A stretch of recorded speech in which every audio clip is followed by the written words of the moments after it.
চলো সিলেট বোর্ড 2024-এর ইংরেজি ভোক্যাবুলারি আর এর খুঁটিনাটি বিশ্লেষণটা ঝটপট দেখে নিই। শুরুতেই আছে ডেঞ্জারাস। এর মানে হল এমন কিছু যা মারাত্মক ক্ষতি বা বিপদ ডেকে আনতে পারে। ভাঙা সেতু পার হওয়া বা আগুন নিয়ে খেলার মতো ঝুঁকিপূর্ণ যে কোনো পরিস্থিতি বোঝাতেই এই শব্দটি ব্যবহৃত হয়। পরীক্ষার জন্য ডেঞ্জারাসের এই সমার্থক শব্দ বা সিনোনিমসগুলো মনে রেখো: হ্যাজার্ডাস, প্যারালাস, রিস্কি আর আনসেফ। এবার আসি মোটিফাইং শব্দে। এর মানে হল এমন কিছু যা প্রচণ্ড লজ্জা বা অপমানের অনুভূতি তৈরি করে। ধরো মঞ্চে বক্তব্য ভুলে গেলে বা মিথ্যে বলে ধরা পড়লে এমন চরম বিব্রতকর অবস্থায় হল মর্টিফাইং। খেয়াল রেখো এর বিপরীত শব্দ বা অ্যান্টোনিমস হল প্লিজিং, গ্র্যাটিফাইং, এনকারেজিং এবং কমফোর্টিং। মুখস্থ করে ফেলবে। এরপরে শব্দটি হল কজ। এটি দিয়ে কোনো কিছু ঘটার কারণ বা কোনো কিছু সৃষ্টি করা দুটোই বোঝায়। যেমন ভারী বৃষ্টি হল বন্যার কারণ, ঠিক তেমনি বিকট শব্দ একটা ঘুমন্ত শিশুকে জাগিয়ে দেওয়ার কারণ হতে পারে। কজের সমার্থক শব্দ হিসাবে রিজন, অরিজিন, সোর্স এবং ট্রিগার এই শব্দগুলো একদম ঠোঁটস্থ রাখা কিন্তু ভীষণ জরুরি।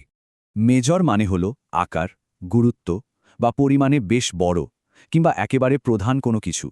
শহরের বড় কোনো দূষণ সমস্যা বা খেলায় চ্যাম্পিয়ন হওয়ার পেছনে গুরুত্বপূর্ণ ভূমিকা বোঝাতে মেজর ব্যবহৃত হয়। পরীক্ষার জন্য মেজরের এই অ্যান্টোনিমসগুলো অবশ্যই শিখবে: মাইনর, ট্রিভিয়াল, ইনসিগনিফিকেন্ট বা নেগলিজিবল। এবার দেখো ফেটাল শব্দটি।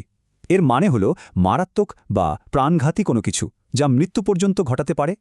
কোনো মারাত্মক গাড়ি দুর্ঘটনা কিংবা ভয়ঙ্কর প্রাণঘাতী রোগ, এসব বোঝাতেই ফেটেল শব্দটি একদম নিখুঁতভাবে ব্যবহার করা হয়। ফ্যাটালের বিপরীত শব্দ বা অ্যান্টোনিমস হিসাবে হার্মলেস, সেফ, বেনিফিশিয়াল এবং হেলদি মনে রাখাটা পরীক্ষার জন্য কিন্তু একদম আবশ্যক। এরপরের শব্দ ইনজুরিয়াস। এর অর্থ হল মানুষের স্বাস্থ্য বা মঙ্গলের জন্য ভীষণ ক্ষতিকর বা অনিষ্টকর কিছু। ধূমপান বা ক্ষতিকর রাসায়নিকের সরাসরি নেতিবাচক প্রভাব বোঝাতেই ইনজুরিয়াস শব্দটি বাক্যে খুব সুন্দরভাবে প্রয়োগ করা হয়। ইনজুরিয়াসের সমর্থক শব্দ বা সিনোনিমস হিসেবে হার্মফুল, ডেট্রিমেন্টাল, ড্যামেজিং এবং হার্টফুল এই শব্দগুলো ভালোভাবে আয়ত্ত করে নাও। একদম শেষে আছে ইম্পিড। এর অর্থ হল কোনো কাজে বাধা দেওয়া বা স্বাভাবিক গতির পথে বিঘ্ন তৈরি করা। রাস্তায় পড়ে থাকা গাছ বা পর্যাপ্ত ফান্ডের অভাব কিভাবে কাজের পথে বাধা বা ইম্পিড হিসেবে কাজ করে ভাবো তো। পরীক্ষায় লেখার জন্য ইম্পিডের সবচেয়ে গুরুত্বপূর্ণ বিপরীত শব্দগুলো হল ফেসিলিটেট, অ্যাসিস্ট, এইড এবং প্রমোট। সিলেট বোর্ডের এই শব্দগুলো তো শেখা হলো। এরপর প্রস্তুতির জন্য কোন বোর্ডের ভোক্যাবুলারি সবচেয়ে বেশি চ্যালেঞ্জিং হতে পারে?